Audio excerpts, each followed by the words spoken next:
criar um partido de extrema-direita em Moçambique? Não poderão ser essas interpretações das pessoas?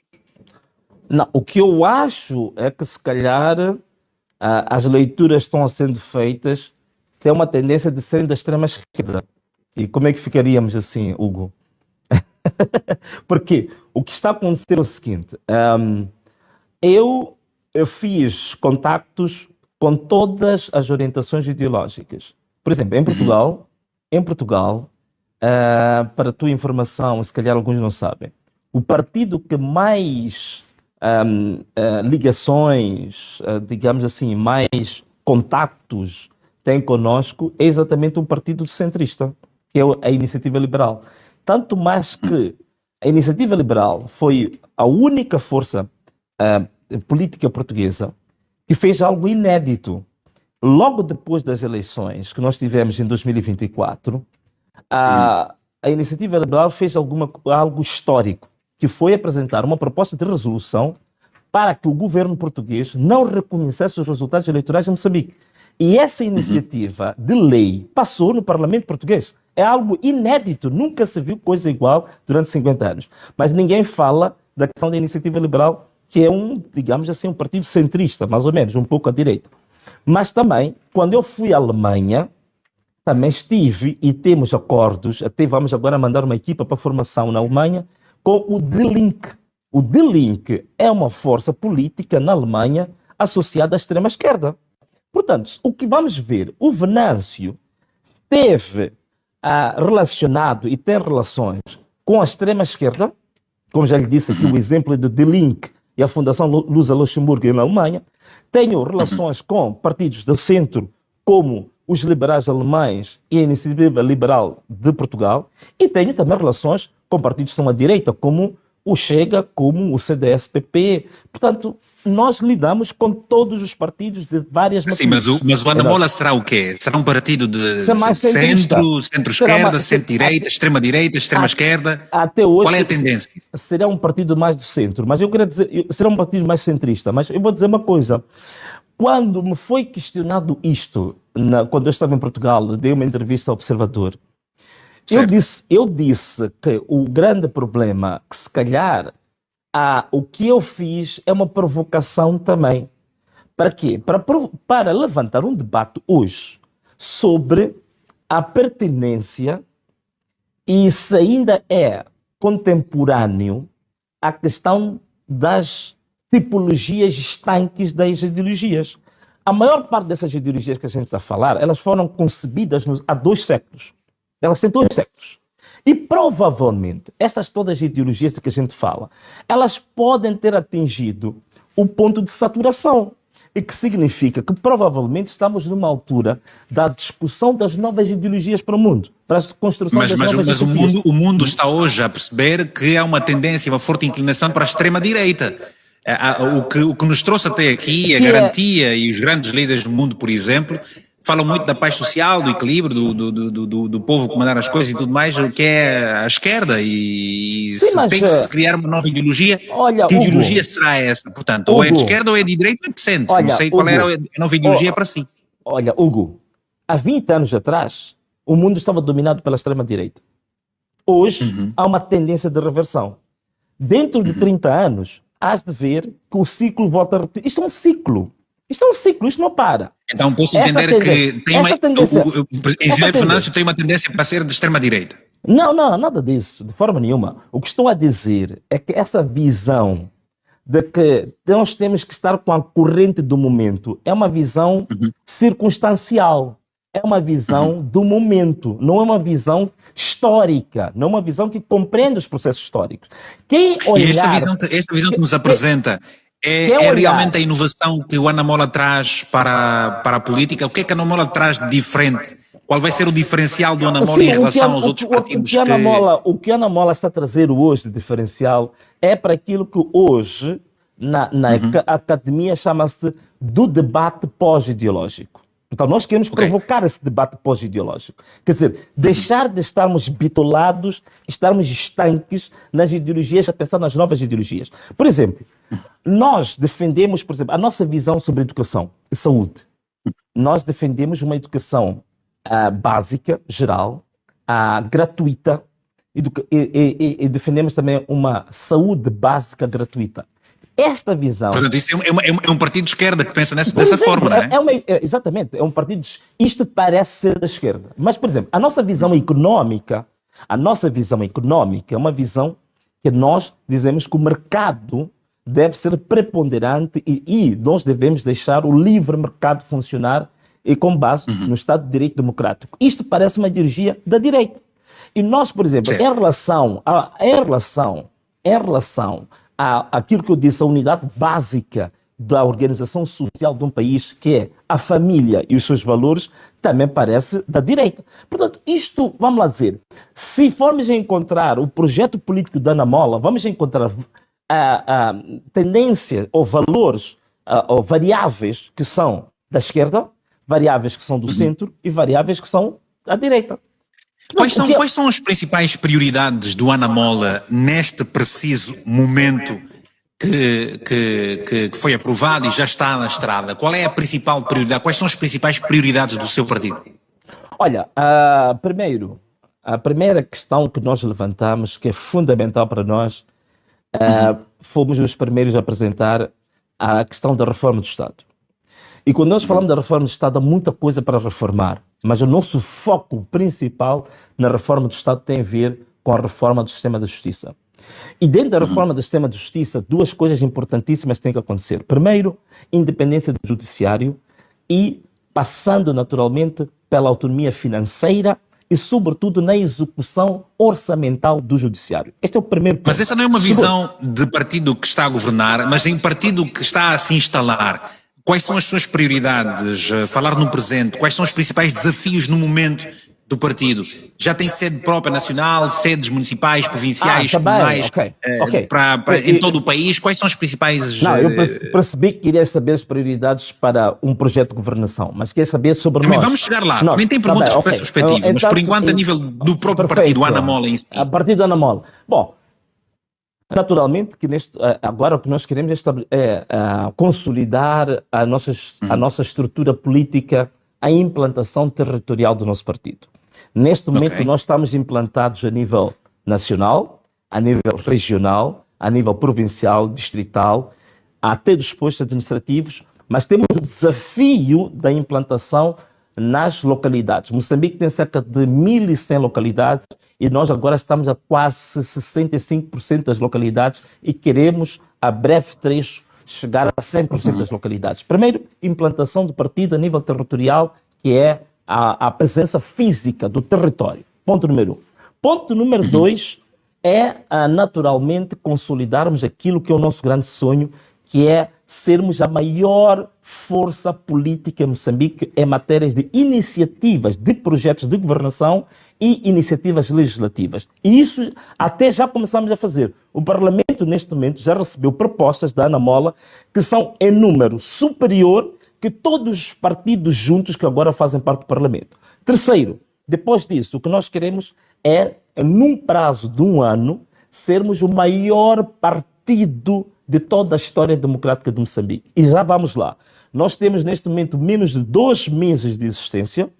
Temos praticamente 1 mês que lançamos a plataforma de inscrição de membros, já estamos com cerca de 90 mil membros em menos de 30 dias. Então nós, em 1 ano, a nossa projeção, seremos o maior partido da história democrática de Moçambique. Mas está muito confiante nesta perspectiva.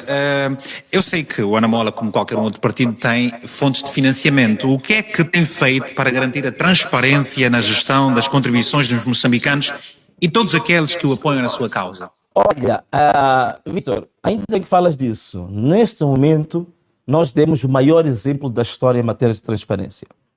Nós apenas com 2 meses de existência já apresentamos 2 relatórios públicos, tanto em termos de atividades, assim como relatório financeiro. Nós fomos aprovados no dia 15 de agosto, fizemos a primeira reunião da Comissão Executiva no dia 21, portanto em menos de 1 semana, e já apresentamos as contas, o relatório, tanto financeiro como das atividades da primeira comissão executiva realizada. Nós fizemos a primeira reunião do Conselho Nacional, portanto, na Beira, no dia 20 de setembro, e já apresentamos o relatório da da primeira reunião do Conselho Nacional. Vamos agora avançar para a Convenção Nacional, já no dia 20 de junho de 2026, e vou dizer uma coisa, vamos apresentar também um relatório sobre isso. Tu não tens em Moçambique nenhum partido, atenção, presta atenção que vou dizer, Vítor, não tens em Moçambique nenhum partido nos últimos 50 anos que tenha apresentado um único relatório sobre uma reunião estatutária desse partido. Nenhum, mas digo absolutamente nenhum. Portanto, somos o primeiro partido na história democrática de Moçambique que apresenta 2 relatórios sobre 2 reuniões estatutárias. E partido esse que só tem 2 meses de existência. Portanto, aí está. Acho que prova-se mais com exemplos do que com palavras, não é? Venâncio Mondlane, nós estamos precisamente a comemorar agora, digo nós, Moçambique está agora a comemorar um ano desde as últimas eleições que foram muito turbulentas a seguir aos resultados anunciados, resultados protestados por si, em como terá acontecido a fraude eleitoral e muito mais, não é? Temos lido muito sobre essa questão. No entanto, e a seguir aos resultados, Moçambique viveu momentos de profunda tristeza, de muitos protestos nas ruas, com centenas de vítimas mortais e até também de feridos. Ora, as vítimas foram as vítimas deste mortes, perdeu-se inclusive o Alvino Dias, um amigo também. Essas pessoas já receberam alguma visita do presidente, algum apoio, têm recebido algum apoio do Anamola? Sim. Feridos, Olha, claro, estamos a falar de feridos e pessoas claro, naturalmente. que perderam os seus entes durante os protestos. Exatamente. Olha, eu regressei depois de 3 meses no exílio, no dia 9 de janeiro de 2025. E em fevereiro, e esse é público, quem quiser entra para a minha página vai ver isso, nós começamos a realizar visitas às pessoas feridas e também às famílias que tinham perdido, digamos assim, os seus parentes. E fizemos as visitas e não eram só visitas, eram visitas que nós fazíamos e também, naturalmente, nós deixávamos sempre algum apoio, tanto financeiro como material. E essas famílias estão a ser acompanhadas até hoje. Nós temos um departamento que chama-se Departamento de Assuntos Sociais, Religiosos e Solidariedade. Curiosamente, a coordenadora desse departamento, essa é coisa única também, nenhum partido faz isso. Quem está a coordenar esse departamento está na diáspora. É uma moçambicana, está na diáspora, está na Suécia. E as coisas estão a correr bem. Esse havia outro tabu também na política nacional. Quem está fora não pode ter responsabilidades grandes dentro de um partido, porque não vê as coisas, está à distância. Nós estamos conseguindo fazer isso.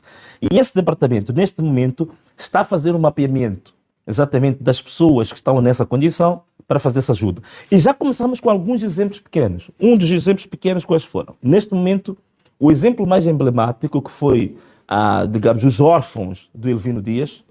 Nós, neste momento, assumimos publicamente a responsabilidade destas crianças até chegar à universidade e já estão catalogadas estas crianças. O Mano Chotas, que foi assassinado em Reção de Garcia, também nós assumimos a responsabilidade sobre a viúva e também sobre a menina até à universidade. Mas este departamento que é dos assuntos sociais está a fazer um trabalho muito mais alargado do que estes exemplos que se tornaram conhecidos. Portanto, nós estamos a dar assistência dentro das nossas possibilidades e não só. Estamos neste momento também numa campanha de mobilizar outras sensibilidades para também apadrinharem essas famílias e podermos ter mais pessoas a poderem ajudar. E se me permite, só o último, não vou entrar em muitos detalhes sobre esta matéria, mas vou dar apenas um relance.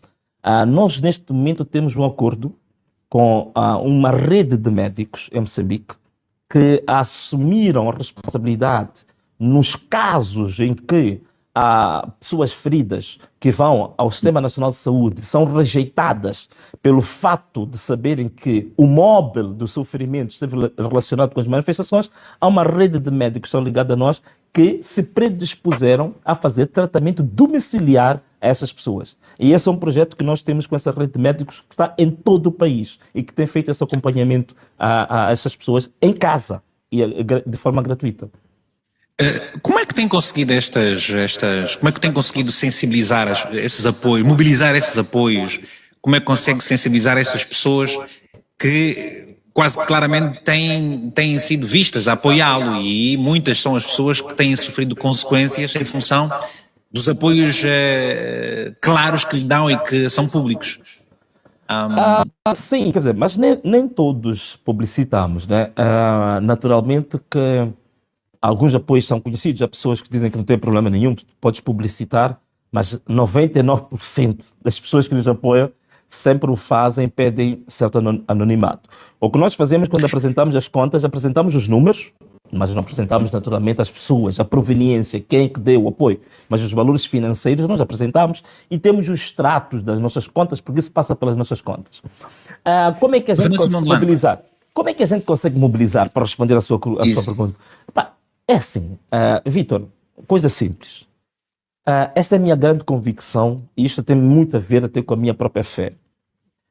Quando tu dizes algo e as pessoas sentem que o o Vítor está a dizer é profundamente uma expressão do que o Vítor acredita em seu coração, olha, tu mobilizas o mundo todo. Tu mobilizas o céu e a terra. E eu acho que a coisa mais importante é essa. Tu tens de ser verdadeiro e tu tens que passar uma imagem de integridade e de mostrar, de fato, que o teu interesse é genuíno, que o teu interesse está muito para além do teu bolso. Se tu conseguires fazer isso, moves tudo. Moves céus, moves terras, mares e tudo. Não há limites para ti.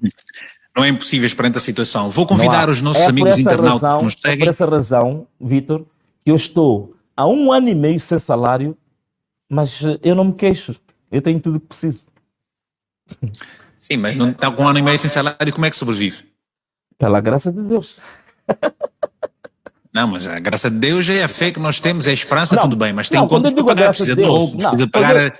Sim, Vítor, eu digo pela graça de Deus porque exatamente por causa disso. As pessoas que neste momento, eu tenho um conjunto de pessoas que me apoiam, essas pessoas acreditam que o Venâncio está numa causa genuína. E ele está a fazer esta luta não por ele, está a fazer essa luta pela nação. E quando as pessoas têm convicção de que de fato você está a pôr em causa toda a sua própria integridade, a sua família, a sua vida, em benefício de outrem, as pessoas também fazem de tudo para te manterem de pé. É o que está a acontecer comigo. Muito bem. Bom, deixa eu aproveitar para agradecer uma vez mais ao Presidente Venâncio Mondlane por essa amabilidade, essa cordialidade que teve em aceitar o meu convite, uma vez mais, para estar aqui em direto comigo nas redes sociais, comunicando para o mundo todo a visão, a sua visão e a estratégia, os trabalhos que o partido Anamola tem conseguido, essas batalhas que vai travando de forma transversal na cidade moçambicana para se impor. Ora, temos algumas dezenas de pessoas a nos acompanharem pelo YouTube, outras tantas pessoas nos acompanham também pelo Instagram. Eu tive que depois recorrer a um Instagram para ver, inicialmente a ideia era fazer pelo YouTube exclusivamente, mas para trazer mais pessoas para acompanhar. E vou pedir um especial favor, que é o de, se pelo menos cada uma das pessoas que nos estiver a seguir já ter subscrito o canal e depois partilhar com pelo menos 2 pessoas, nós vamos ter aqui mais de 1.500 pessoas a acompanhar. E, portanto, quanto mais pessoas disseminarem essa informação, mais longe chegaremos e mais pessoas compreenderão o coração e a visão do Presidente Venâncio Mondlane do Anamola para Moçambique. Ora, eu tenho aqui uma pergunta que chegou de uma internauta, de uma amiga de Moçambique também, que diz o seguinte: o Anamola já existe como formação política, podendo concorrer para dirigir os destinos do país. Imagine que ganhe as próximas eleições, tendo noção da infiltração de agentes do mundo do crime, disfarçados de empresários que financiam os partidos políticos em troca de benefícios políticos e cobertura legal, à impunidade. Que mecanismos Venâncio Mondlane, através do Anamola, irá desencadear para combater a corrupção? Olha, o combate à corrupção em Moçambique, ainda bem que fala-se da corrupção, porque faz menos de 2 dias em que houve uma conferência nacional sobre o combate à corrupção em Moçambique, promovida justamente pelo Ministério Público. E eu participei no 2º dia. Uma coisa que ficou lá sabido é que O problema do combate à corrupção já não é um problema de reforma legal. Isto é, por falta de leis, estratégias, planos e por aí fora. Portanto, isto já está ultrapassado e assente a senso comum. O problema do combate à corrupção é pura e simplesmente uma questão de vontade política e aquilo que eu costumo dizer. É um problema essencialmente de integridade de quem lidera esse combate. Se quem quer capitanear, quer ser o capitão deste combate, não for suficientemente íntegro, não for suficientemente corajoso, não for suficientemente disponível a sacrificar de si em benefício deste combate, nunca combate a corrupção. Então, o combate à corrupção agora já não é um problema técnico de leis, de código penal, código de processo penal, estratégia, já não é esse. O problema do combate à corrupção agora é um problema de integridade, é um problema de postura de quem vai liderar esse processo. Você não vai ter o combate à corrupção como o caso de Moçambique. Tu tens o atual presidente que muito antes de chegar a ocupar o lugar que ocupou, pelas vias que a gente já sabe, que já não interessa agora falar sobre isso, que ele próprio tem um conjunto de empresas que nem pagam impostos ao Estado. E ele mesmo nunca veio a público falar sobre esta matéria por isso em pratos limpos. Então, logo a partida, tu vês que este senhor não tem capacidade moral para fazer combate nenhum efetivo à corrupção. É por isso que o que você tem está há 9 meses ilegitimamente no lugar e todos os indicadores de corrupção, dos crimes, estão todos eles a subir geometricamente. Por uma razão muito simples. É aquilo que se diz, farinha do mesmo saco. Não tem moral. Não tem moral absolutamente nenhuma. Mas há pessoas, a pergunta aqui que se colocou é, muitas pessoas que estão a apoiá-lo, seguramente não são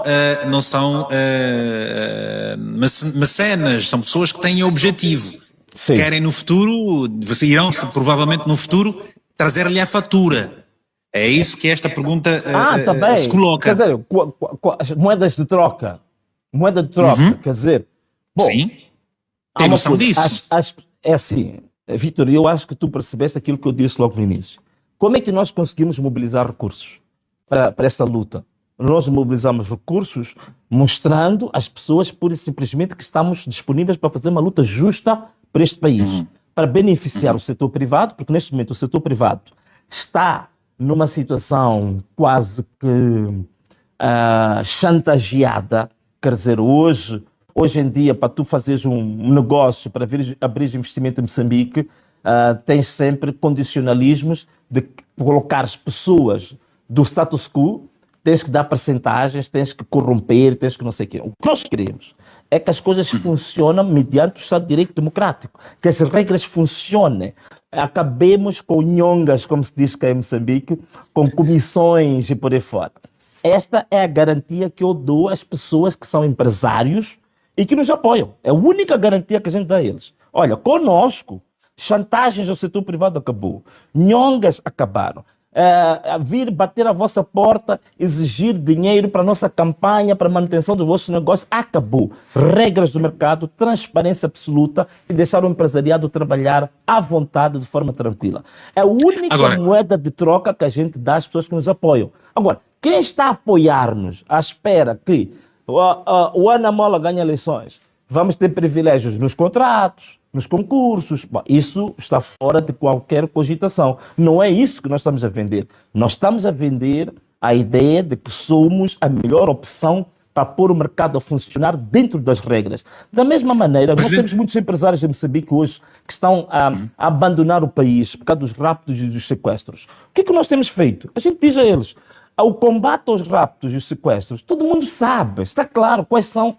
A estratégia para o combate aos raptos e sequestros é conhecida em Moçambique. O próprio governo de Moçambique conhece muito bem. Sabe, isso não é segredo, nem precisa ser especialista. A única coisa é que esse governo não pode fazê-lo porque é o principal beneficiário da mesma indústria dos raptos. Então, o que Venâncio Mondlane, uma das questões que os empresários com quem converso partilham é realmente a dificuldade que têm para poder alavancar os seus negócios. E muitos deles ficaram com um saldo muito negativo por conta daquela instabilidade que seguiu aos resultados das eleições. Venâncio Mondlane convocou a paralisação para o dia 19, com extensão para o dia 20, não teme o reacender das manifestações numa altura em que Moçambique parecia estar a querer esquecer esse assunto que deixou muita gente traumatizada, e este Moçambique instável não vai fazer com que os empresários recuem e aí o número de empregos, a economia continua a ter as dificuldades que tem? Eu acho que você tem conversado muito com empresários do regime, né? Porque Não, tenho conversado com empresários que até alguns deles o apoiam também, posso ser sincero. Porque essa é a narrativa que convém ao regime. O que nós estamos a dizer, e que tem que ficar muito bem claro, ainda bem, aproveito agora esta live que é para passar esta ideia muito bem clara. Nós vamos celebrar a vida e obra de Elvino Dias, Paulo Guambi e todos que tombaram nesta luta pela verdade eleitoral e pela democracia em Moçambique. 3 dias, vai ser sexta-feira, dia 17, sábado, dia 18 e domingo, dia 19. E no dia 19, uma das coisas que vamos fazer em Moçambique vai ser a inauguração da primeira sede do Anamola na cidade de Maputo. Vai estar, digamos assim, estes 3 dias, esta tríade de celebração. No dia 20, que é segunda-feira, o que nós dissemos é um dia que nós queremos reservado à reflexão. Não dissemos que é um dia reservado a marchas, não dissemos que é um dia reservado a bloquear estradas, nem um dia reservado a fazer qualquer tipo de vandalização. É um dia de reflexão. Cada moçambicano deve usar o dia 20... Noutras alturas também pediu protestos pacíficos, mas depois que acabaram como acabaram. Não, portanto, atenção, não temo que o povo possa se descontrolar de pôr de emoção e acontecer aquilo que não é expectável? Não, mas olha, Vítor, quem quer se resvalar para a emoção quando eu estou a chamar a razão para o autodomínio? Então esse aí, certeza que não está a seguir a minha mensagem. Quem está a seguir a minha mensagem vai perceber que é uma mensagem de paz, que é uma mensagem de recolhimento, que é uma mensagem de meditação, que é uma mensagem de digamos assim, de reflexão coletiva e individual. Essa que é a mensagem. Agora, quem pega nesta mensagem e depois vai à rua, faz distúrbio, faz marchas, de certeza que esse não é nosso. É o que aconteceu mesmo depois do anúncio dos resultados em dezembro de 2024. O que aconteceu com aquelas vandalizações enormes que aconteceram em Moçambique, hoje está mais do que claro quem as criou. Portanto, não foram as pessoas que estavam a protestar contra a inverdade eleitoral, contra a fraude. O que aconteceu é que o próprio regime usou uma estratégia de mandar agentes preparados e que andavam a fazer destruição e vandalização de armazéns, de lojas por aí fora. E existem imagens sobejantes sobre isso, de até carros antibotins que arrebentavam os portões de armazéns, de lojas, de bombas de combustível, faziam destruições, que eram indivíduos da polícia treinados, instrumentalizados para o fazer. E hoje há provas disso. Inclusivamente, a Amnistia Internacional publicou recentemente um relatório a essa matéria e disse claramente lá de que as grandes destruições que aconteceram na crise pós-eleitoral em Moçambique foram causadas exatamente pelas forças de defesa e segurança. Não foi a população. Na esteira desta questão, é que há um outro internauta que também perguntou o seguinte, porque eu lancei pedi às pessoas que pudessem enviar perguntas, diz o seguinte: conhecendo o regime fremilista e como todos sabemos que a Frelimo não recua a todo o custo, será que o Anamola está a preparar-se para não se repetir o que aconteceu nas eleições autárquicas e gerais? Olha, é lógico que nós não devemos de ir para o próximo ciclo eleitoral com a mesma estratégia, com os mesmos planos, com a mesma preparação. Nós, de certeza, que aprendemos alguma coisa em 2023 e 2024. Naturalmente que vamos mais reforçados, vamos mais experimentados. O que é que aprendeu com este último ciclo eleitoral? Nós aprendemos muita coisa. Uma delas que aprendemos é que nós teremos que montar um sistema de contagem paralela extremamente eficiente que faça a cobertura de todo o território nacional. E que teremos que, naturalmente, fazer uma contagem paralela online que esteja disponível a qualquer pessoa que esteja em qualquer lugar do mundo que possa acompanhar em tempo real a contagem dos resultados em qualquer mesa de voto. Esta, por exemplo, é uma das leituras que nós fizemos e temos de nos preparar para isso. Agora, logicamente, que há algumas questões estratégicas que eu não vou aqui detalhar, mas esta eu posso partilhar, esta, por exemplo. Que Mas nada. pode partilhar connosco a sua visão e as suas intenções enquanto membro do Conselho de Estado. É que o seu antigo líder, Afonso de Lacama, não aceitou nunca participar de um Conselho de Estado, porque muita gente também, paralelamente, entende que este Conselho de Estado serve muitas vezes de um fórum para cautelar interesses e vaidades do Presidente da República. Na qualidade de novo membro, o que se quer saber é que dinâmica Venâncio Mondlane tenciona incutir neste órgão. O que é que fará de facto de diferente? Vai receber todas aquelas benesses a que um membro tem direito? Vai rejeitar? Vai participar destes encontros com o Presidente? O que é que vai levar de diferente do Conselho de Estado? Olha, Hugo, é assim. Segundo o regimento do Conselho de Estado, as matérias que são discutidas em sede da sessão do Conselho não podem ser partilhadas fora daquele colégio. Mas aquilo que for feito fora, isso eu posso partilhar.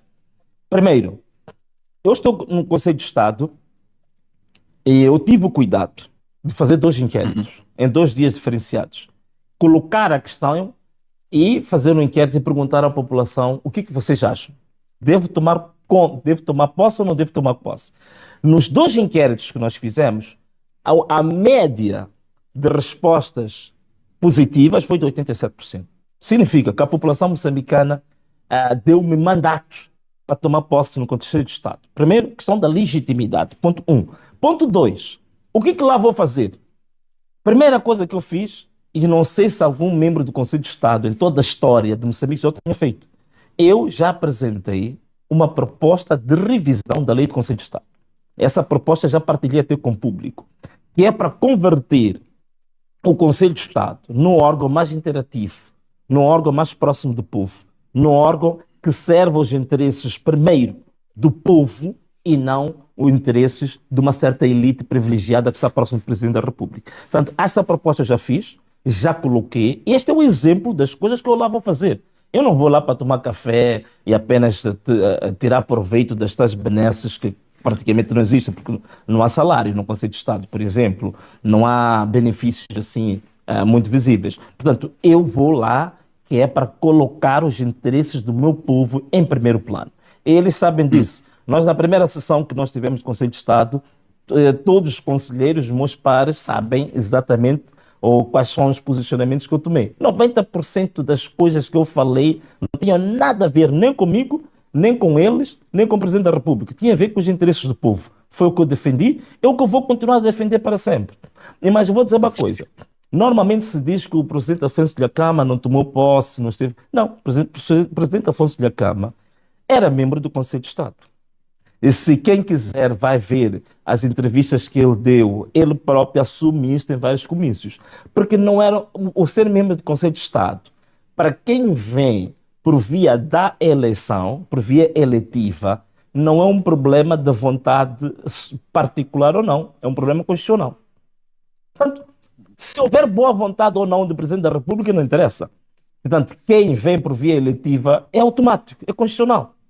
É por isso que alguns juristas dizem, Venâncio, mesmo que eu não tivesse tomado posse naquele dia, eu era membro do Conselho de Estado por uma questão de inerência, né? É constitucional, portanto não é uma questão opcional, que é diferente dos outros membros que estão lá, que foram indicados a dedo pelo Presidente da República via UIR, né? Via UIR. UIR é a Unidade de Intervenção Rápida. Portanto, eles estiveram lá por essa via, indicação a dedo. Eu não preciso de nenhum favor, não estou lá por nenhum favor, e não estou lá por via constitucional, só isso.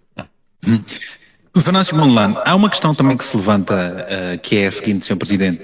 Que garantias o partido está a criar para que os seus futuros delegados e cabeças de lista em diferentes pontos do país não sejam caçados ou perseguidos, sequestrados e mortos, como se viu com os que apoiaram o partido nos quais Venâncio Mondlane esteve envolvido, ou que os que apoiavam diretamente o próprio Venâncio Mondlane. Portanto, ainda há dias eu recebi um vídeo de um cidadão numa região a dizer que um grupo estava reunido para executarem o homem e isso tem deixado algumas pessoas que até têm intenção de trabalhar consigo, apoiarem no seu partido, receosos. Portanto, quais são as garantias que o seu partido está a criar para que possam essas pessoas estarem salvaguardadas na sua segurança, na sua integridade e poderem trabalhar em liberdade?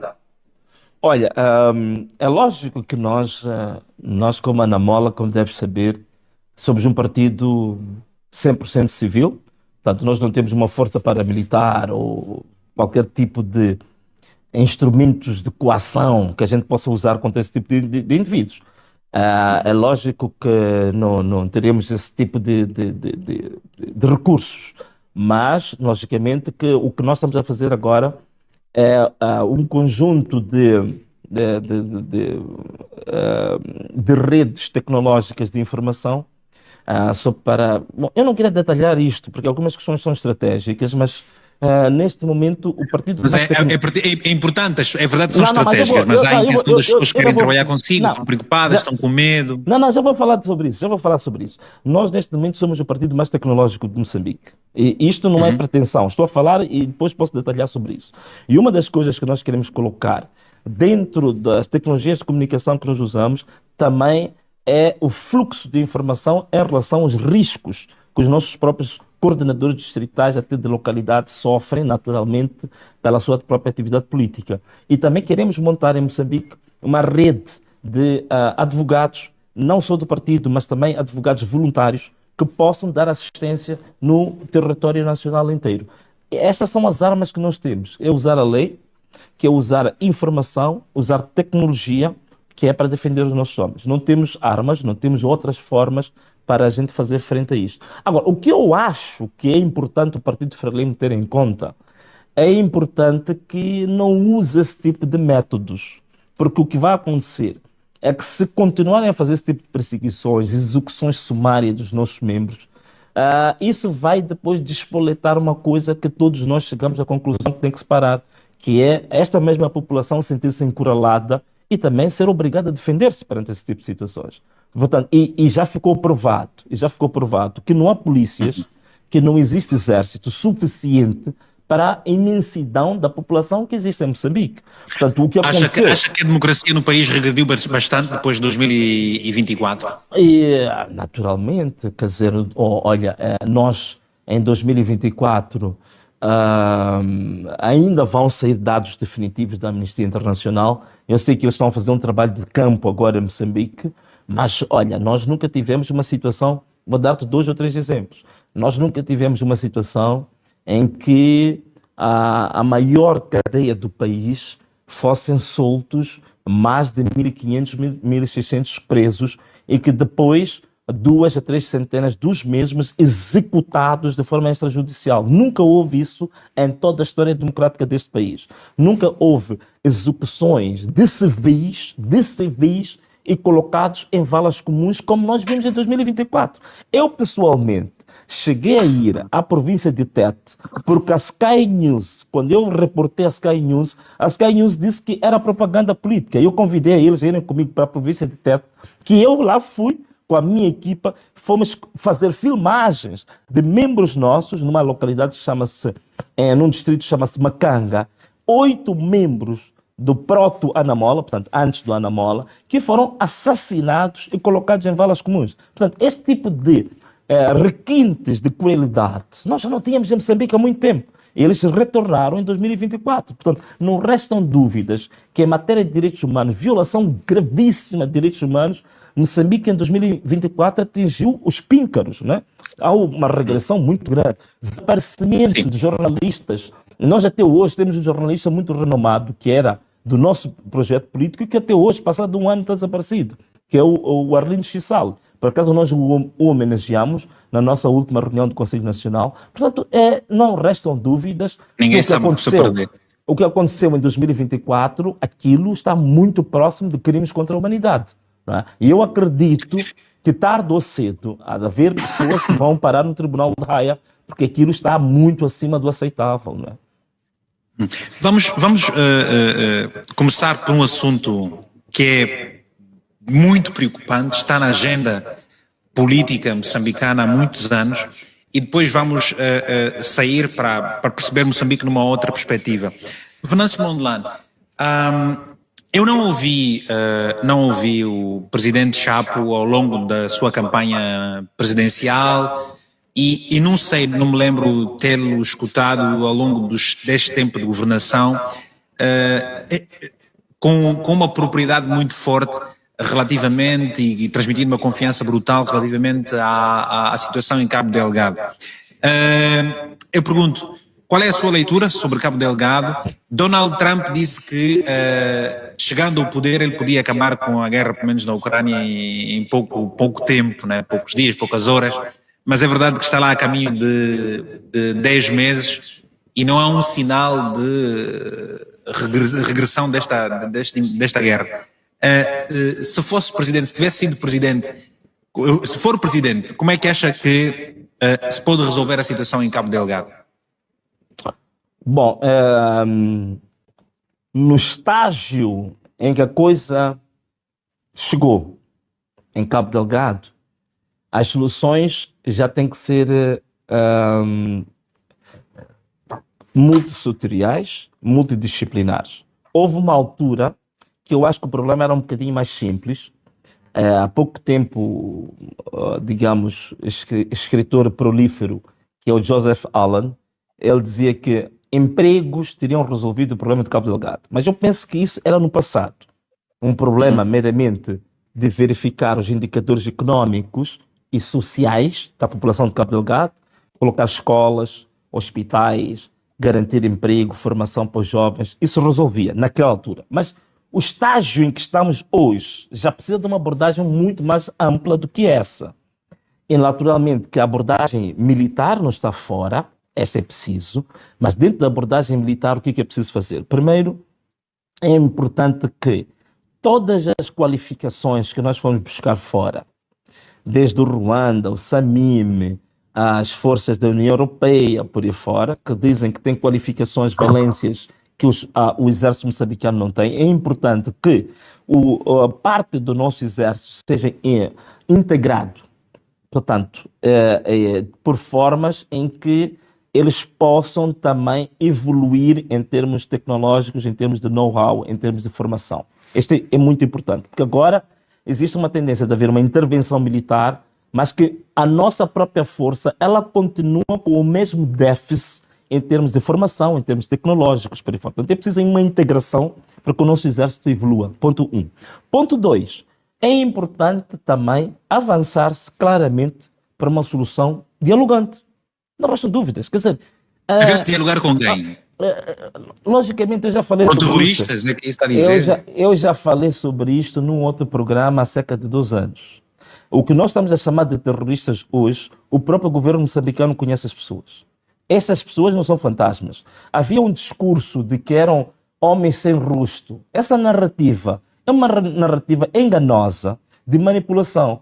Os líderes desta insurgência em Cabo Delgado são conhecidos. Os rostos são conhecidos. Portanto, sabe-se muito bem como chegar a eles. São moçambicanos? São moçambicanos. E é por isso que eu digo, aquilo que está acontecendo em Cabo Delgado não é um terrorismo puro. Aquele terrorismo clássico que a gente vê em alguns países. Não é nada disso. Aquilo é um pouco forçado. Se o Estado Islâmico está lá, foi mais uma questão oportunística. Mas não é uma questão originária de terrorismo, não. Então, eles sabem muito bem quem são os rostos, sabem muito bem quem são as pessoas. Tanto mais que, quando houve o problema do sequestro daquelas freiras brasileiras, o governo de Moçambique, os serviços secretos moçambicanos, souberam muito bem com quem falar para o resgate daquelas senhoras, sem nenhum arranhão. Então, souberam com quem falar. Portanto, sabe-se muito bem quem são. Então, se houver, de fato, necessidade, vontade política de se resolver, começa-se neste momento a identificar quem podem ser os mediadores ou então facilitadores para esse diálogo. Pode-se fazer isso como se fez também na altura da Renamo. A Renamo também era terrorista, a Renamo também diziam que eram canibais, que eram antissociais, que não sei o quê, mas depois foi-se conversar com a Renamo. Da mesma maneira também que a Frelimo foi tratada como turras, como terroristas, como não sei quantos, mas em 1974 o governo português sentou-se com a Frelimo em Lusaka e assinou um acordo. Portanto, é possível também ser feito isso com os insurgentes. A última variável, portanto, eu quero falar de 3 variáveis, uma militar, uma dialogante e a terceira variável que eu coloco é corrigir-se um erro histórico em relação ao Cabo Delgado. Uma província rica em recursos variados, imensos, né? Deus foi tão generoso com aquela província, não faz sentido absolutamente nenhum que os indicadores sociais e económicos daquela província sejam dos piores do país. Cometeu-se um erro histórico gravíssimo com aquela população, foi ostracizada. Portanto, aquele povo esteve à margem de tudo que era o mercado econômico, tudo que era a normalidade da vida política, social, econômica do país. Aquele povo foi ostracizado disso. Então é preciso integração dessa população, deste povo, e corrigir-se esse erro Ou histórico. seja, o que está a dizer é que falta vontade política para se resolver a situação em Cabo Para Delgado. mim, a primeira questão fundamental é essa, não vejo outra. Se nós atacarmos o problema nessas três vertentes e haver vontade política genuína, eu penso que em um ano nós resolvemos o problema de Cabo Delgado. Que eu não acredito... Vamos falar das próximas eleições. Vamos começar por questões eleições autárquicas. A luta da Frelimo é, obviamente, recolher todos os municípios possíveis, e há uma hipótese do partido Ana Mola, pergunto, coligar-se com algum outro partido para evitar a dispersão de votos, visto que o objetivo final, no fundo, dos partidos da oposição é chegarem ao poder e tirarem Frelimo do poder, está lá há 50 anos. Ora, havendo essa hipótese de coligar-se, e há também aqui a questão da Beira, por exemplo. A Beira tem o MDM, que é um bastião muito forte a Beira é um bastião muito forte do MDM. Como é que pensa que vai penetrar na Beira e relativamente aos outros municípios, as outras zonas, como é que pensa ganhar? Coligando-se para não dispersar votos? Qual é a sua estratégia? Olha, nós, a nossa própria designação, somos uma aliança, não é?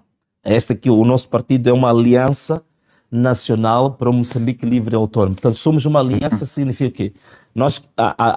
A ideia fundamental é criar pontes, criar sinergias, criar frentes comuns. Portanto, este é que é o objetivo fundamental. Estamos totalmente abertos e fazemos questão de apresentar o projeto na hora certa, de haver uma frente comum para as eleições autárquicas de 2028 e 2029.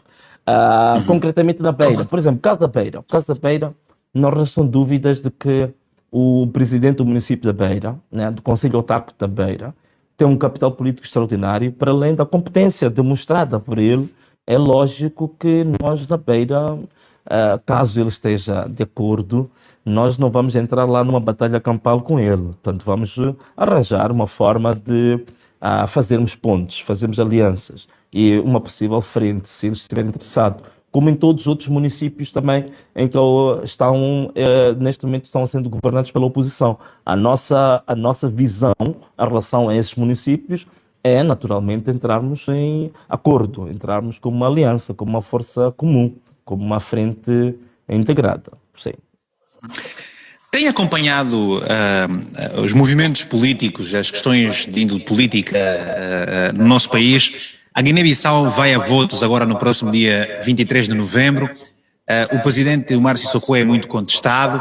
Angola tem vivido as situações que tem vivido, com oposição, protestos também, o MPLA também, com o presidente João Lourenço com uma baixa popularidade. Cabo Verde sagrou-se campeão agora, vai agora jogar o Mundial em 2026 pela primeira vez. É um partido com alternância política desde 1991. A situação em São Tomé e Príncipe também continua periclitante em função das mudanças de primeiro-ministro. Agora tem um ministro com um governo com iniciativa presidencial. Qual é a sua leitura destes fenómenos todos que graçam os países africanos da expressão portuguesa? Olha, de fato, eu penso que Cabo Verde acaba sendo uma grande exceção, não é? Pelo histórico que tem, e há quem diz que Cabo Verde é mais uma espécie de anticâmara. É uma espécie de anticâmara para a União Europeia do que propriamente para a África.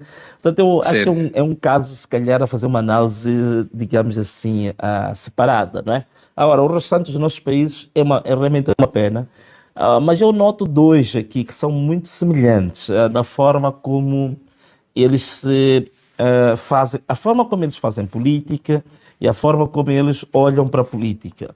Portanto, o MPLA e a Frelimo me parece terem mais mais elementos. Há quem diz que esses nem são gêmeos. São Há quem gêmeos, diz são siameses, esses não é? É o são que se diz. siameses, esses são siameses, não restam dúvidas.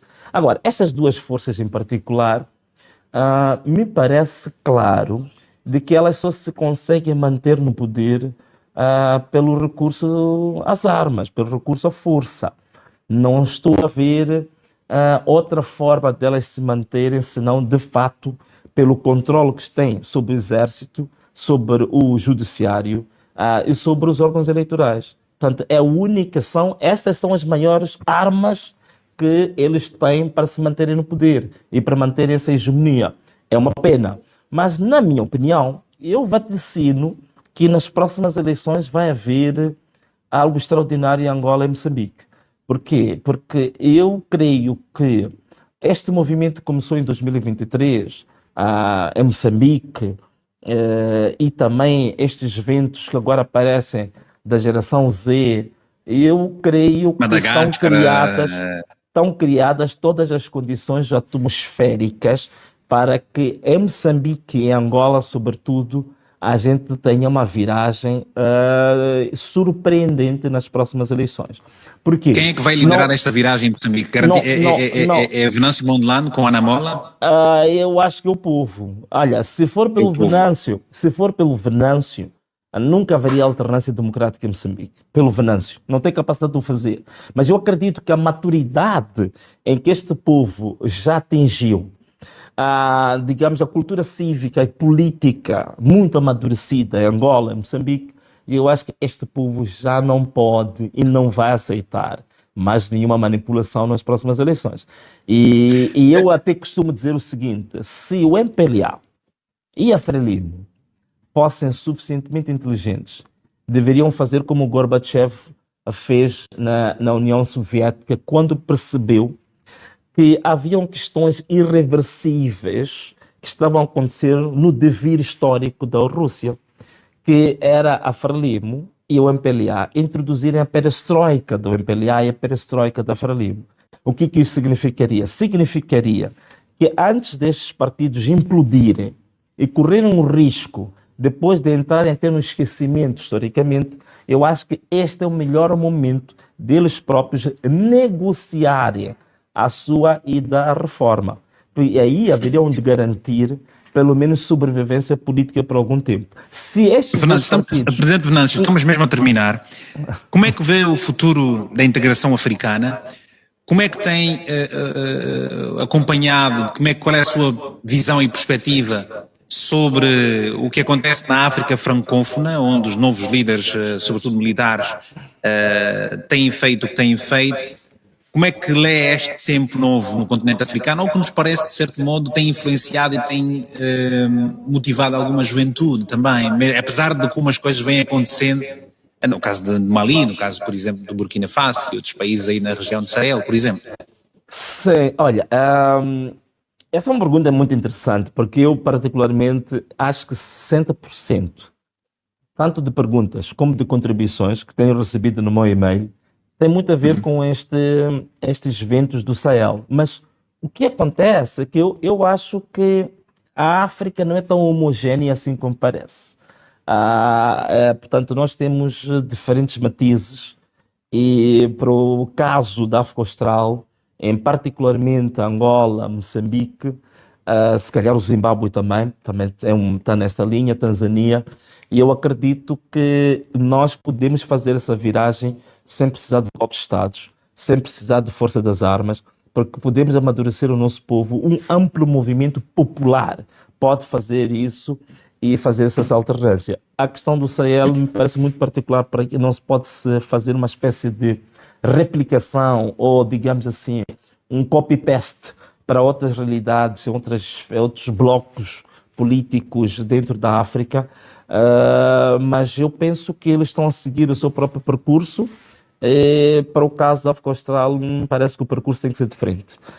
Nós temos que chegar ao poder por via de uma ampla força popular que possa suportar partidos democráticos para lá chegarem. Esta aqui é a minha crença. É por isso que, mesmo tendo possibilidade em Moçambique de chegarmos ao poder à força, eu preferi voltar ao país porque eu sentia que chegarmos ao poder à força, também à força seríamos retirados. Eu prefiro que a gente chegue ao poder de forma democrática, que isso dá-nos estabilidade a longo prazo. Mais duas perguntas, tanto João Lourenço de Angola, Traoré de Burkina Faso, Lula do Brasil, Ventura de Portugal. Com qual destes líderes mais se identifica? Ah, destes líderes, eu posso dizer que não posso dizer em absoluto com um, mas eu posso dizer que posso retirar alguns elementos de um e do outro, se me permitires. A minha leitura será, eu não me identifico com um deles na integridade, de forma absoluta, mas há elementos que eu posso tirar em cada um deles. Por exemplo, no Traoré, eu posso retirar nele uma coisa interessante, que me parece que não é muito diferente do Ventura. Quer dizer, a questão do amor à pátria, a questão do retorno aos valores cívicos, do orgulho nacional, isso também são valores que eu defendo. E eu acho que esses dois têm um pouco mais isto mais salientado, não é? Quer dizer, voltar a resgatar a pátria, os valores pátrios, o orgulho de pertencer a um certo país. Isto, para mim, eu concordo com Ventura, concordo com Traoré. Com Lula, eu gosto muito da parte que, digamos assim, dele, que tem muito a ver com os direitos das minorias, os direitos dos mais desfavorecidos, e também, digamos, essa política ligada à justiça social mais ampla para o país. Então, eu posso dizer que eu retiro um pouco disto.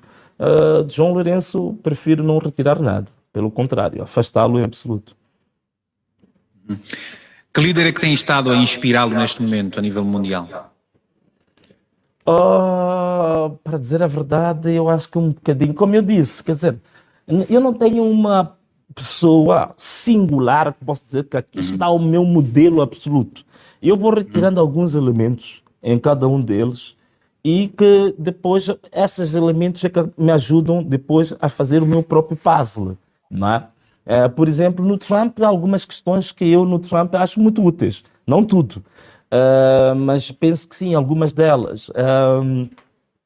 Neste momento também eu gosto muito do presidente Bolsonaro, por exemplo. A postura daquele jovem Tsuana, para mim, é um bom exemplo de um líder africano, sobretudo jovem. Penso que sim, neste momento está a dar muito bons exemplos nesse sentido. Ok, talvez por aí. E para terminar, claro, eu gostava que deixasse ficar uma palavra para os moçambicanos de modo geral, uma visão estratégica que precisa ser passada agora, uma visão estratégica que precisa ser passada agora para a juventude moçambicana. Pode deixar ficar, partilhar nesta mensagem a sua convicção de líder, se um dia chegar a presidente do país, isso vai chegar, isso pode vir a acontecer na sua ótica agora nos próximos 4 anos, poderá acontecer daqui a 10 anos, porque tem ainda fôlego e físico para aguentar mais 2 pleitos eleitorais e aí poder dirigir o país. Eu gostava que deixasse ficar essa mensagem para os moçambicanos que nos seguem agora. Bom, o que é que eu posso dizer aos moçambicanos? Quer dizer, a mensagem vai ser a mesma que eu venho propalando desde 2023. Portanto, este país é nosso, salve Moçambique. O que é que isto quer dizer? Isto quer dizer uma coisa muito simples, é que o destino deste país, ele depende essencialmente dos moçambicanos e com um enfoque muito particular dos moçambicanos jovens.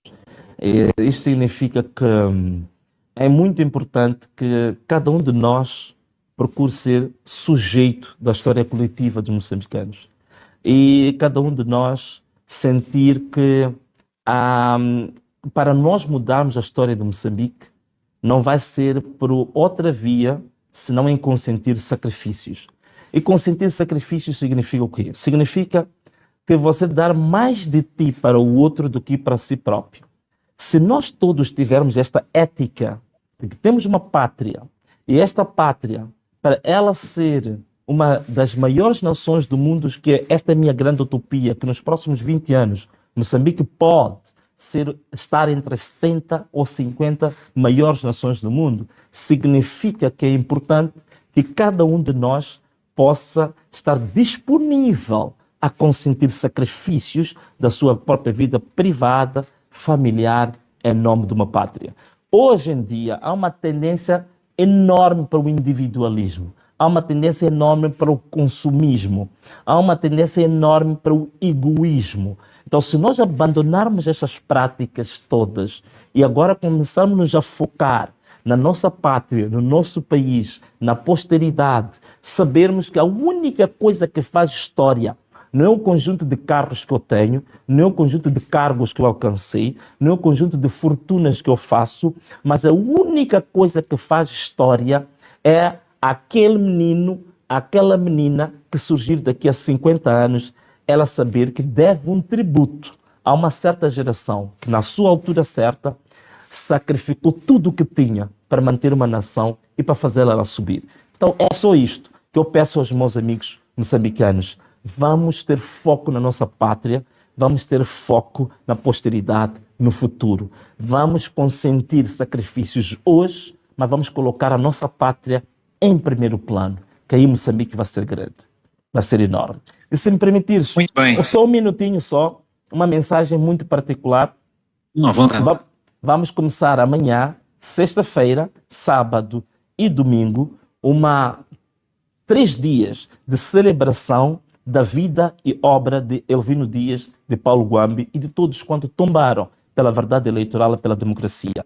Portanto, queria que todos nós estivéssemos focados, integrados, irmanados nestes 3 dias de celebração. E na segunda-feira, volto a dizer, segunda-feira vai ser o nosso dia de reflexão. Não é dia para ir à rua, não é dia para vandalizar, não é dia para bloquear nada. É um dia para todos nós meditarmos que tipo de país é que nós queremos. Queremos ainda um país sequestrado pelo crime organizado? Queremos um país em que as gangues, as máfias e as quadrilhas determinam o curso do país? Ou nós queremos um país em que nós, como povo moçambicano, podemos determinar o curso do país? Então, é esta reflexão que eu quero que todos nós façamos na segunda